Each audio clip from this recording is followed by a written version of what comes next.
है एक गांव से। यहाँ के लोग सादा जीवन जीते थे और आपस में एकता और प्यार से रहते थे। मगर हाल ही में कुछ समय से गांव का माहौल कुछ अजीब सा हो गया था।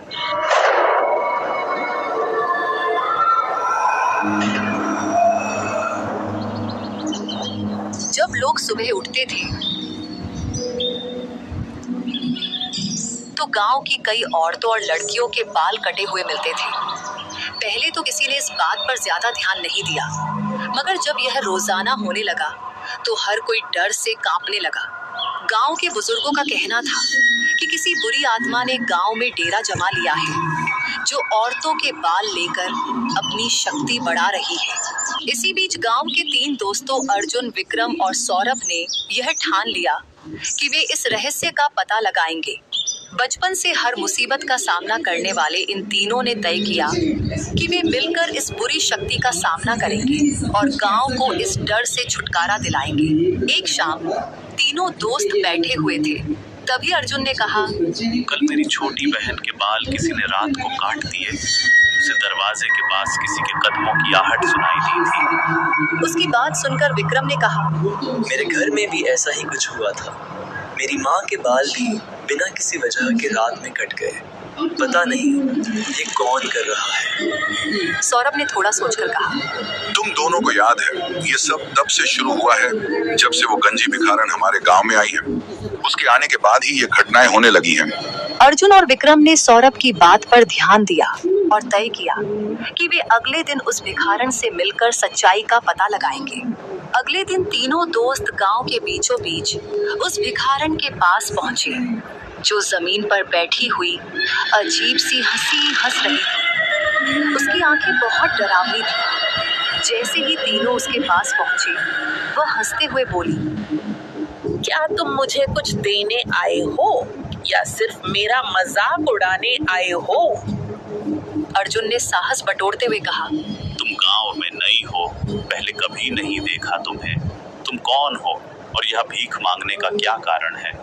भिखारन ने अपने चेहरे पर एक खतरनाक मुस्कान लाते हुए कहा, मैं तो एक गरीब भिखारन हूँ जो गांव गांव घूमकर भीख मांगती हूँ, लेकिन शायद तुम लोगों को यह पसंद नहीं है। बात करते करते सौरभ ने गौर किया कि उसके पैरों का आकार उल्टा था। उसे समझ में आ गया कि यह कोई साधारण भिखारन नहीं है, बल्कि एक चुड़ैल है जो अपने इरादों को छुपाकर गांव में घूम रही है। सौरभ ने अपने दोस्तों को वहां से हटने का इशारा किया और बहाना बनाकर वे तीनों वहां से चले गए। उस रात विक्रम ने ठान लिया कि वह खुद सच्चाई का पता लगाएगा। आधी रात को गांव में सन्नाटा था। उसने देखा कि वह गंजी भिखारन गांव के बाहर जंगल की ओर जा रही थी। विक्रम ने हिम्मत करके उसका पीछा किया। जंगल में विक्रम ने देखा कि वह भिखारन एक अजीब सा टोटका कर रही थी। उसके पास गांव की कई औरतों और लड़कियों के कटे हुए बाल पड़े थे। वह उन बालों को अमावस्या की रात के लिए तैयार कर रही थी, ताकि उन्हें जलाकर अपनी शक्तियां बढ़ा सके और फिर से अपने बाल उगाकर खूबसूरत बन सके। विक्रम ने साहस बटोरते हुए उससे पूछा, कौन है और इन बालों का क्या कर रही है?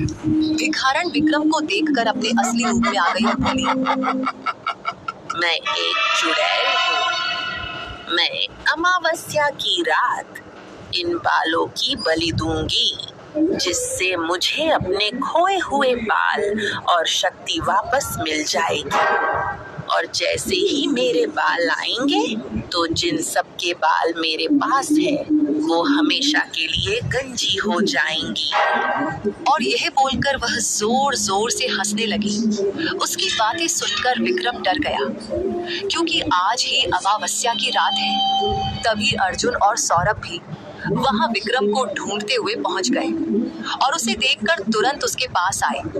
तीनों दोस्तों ने चुड़ैल को घेर लिया था, लेकिन जैसे ही उन्होंने चुड़ैल पर हमला करना शुरू किया, चुड़ैल ने जोर की चीख मारी और अपनी शक्तियों से तीनों को हवा में उछालकर दूर फेंक दिया।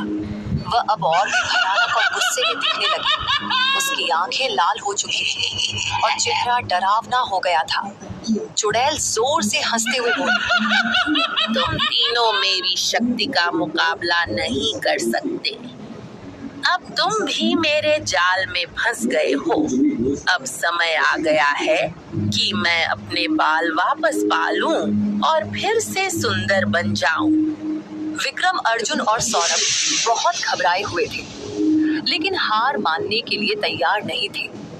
सौरभ ने अपने पास पड़ी एक छोटी सी लोहे की मूर्ति को देखकर अर्जुन से कहा, देवी की मूर्ति से चुड़ैल की शक्तियां कम हो जाती है, शायद यह हमें बचा सके।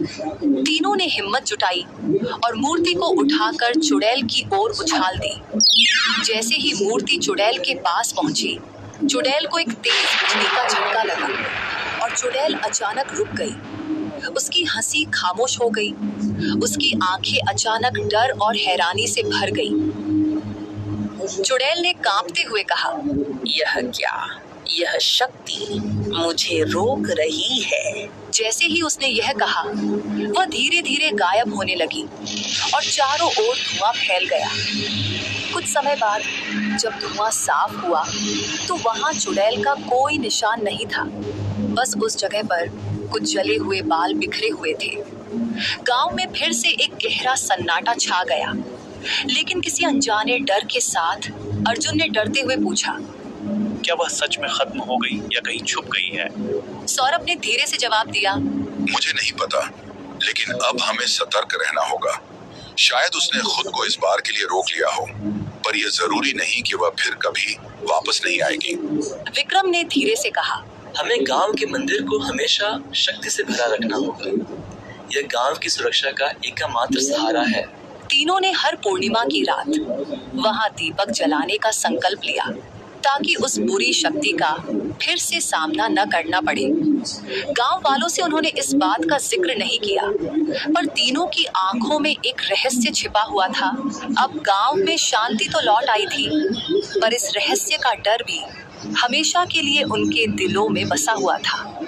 रात को